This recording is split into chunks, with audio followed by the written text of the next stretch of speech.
Hello and welcome. My name is Michael Nick. I'm the author of ROI Selling, Key to the C-Suite, and Why Johnny Can't Sell. I'm also the president, founder, and a partner at ROI for Sales. Today, I'd like to talk about accelerating your revenue using a tool called Total Cost of Ownership. This is a TCO model. So let's get started. All right, this is where we start. It's a landing page. This is where we would begin with what the tool is all about. In other words, there are three basic things that we look at when we're comparing competitors to status quo to us. The first is the acquisition cost. Now, in many cases, of course, acquisition cost for an incumbent, for example, more than likely would be zero. There are times when it's not, but in this case, a lot of times it's zero. The deployment cost is what it costs to deploy the solution, including the labor, help desk training, etc. And then finally, the ongoing or life cycle management cost of the activities.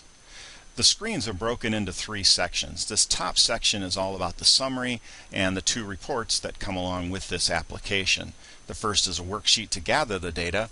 The second is a TCO report explaining the data. And then this is the summary, which I'll come back to in just a moment. As I scroll down the screen, you can see that acquisition is the first section, followed by deployment, followed by life cycle. Each of the sections are broken into sections themselves, starting with what the value proposition is. So when you purchase the ROI selling system, one of the options, of course, is our discovery screen. And discovery gathers the data and identifies its current cost of status quo. In addition, we also identify issues, pains, and goals, and that's what you see over here. An issue could be the cost of a low-value project, resource labor cost, cost for underperforming projects. This is a customer's model, and we just overrode it with some of the ROI selling information so that we obviously don't give away who the customer is. But the idea is still the same. These are the issues, pains, and goals. Across the top is the current cost of status quo for year one. Years 2 and 3 are extrapolated based on typically the rate of inflation, but you choose what the multiplier is. And then it totals over, in this case, a 3-year period. We have customers that do 5 years. We've even had a customer that's gone 15, for example. You'll notice that ROI selling defaults into the next position, followed by, in this case, the competitor. Now, the competitor's name was entered up above, and I'll show that to you in just a moment. As you can see, our cost was captured and it automatically defaults. Anything in yellow is a data entry field. So our entries come from the same area that the current cost comes from. What is the current cost and the estimated value that ROI selling can bring?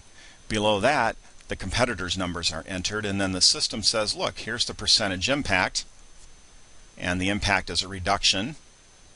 And then the X and the check mark show you who has the best value based on this one single item. And in this case, you can see Red Oak is a much better deal. You can actually see the numbers here as well.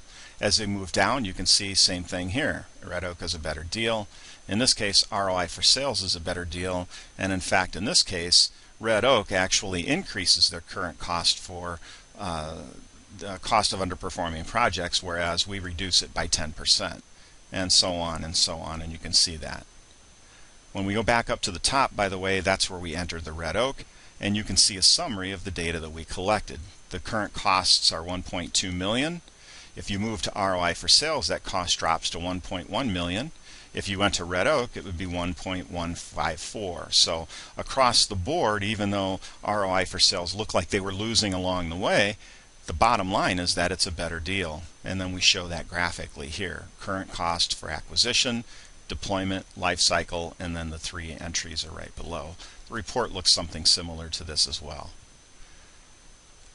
The TCO model, terrific tool to use when you're in a highly competitive situation, and you might be getting beat in some areas, but you know that you have a better opportunity for your customer or your prospect.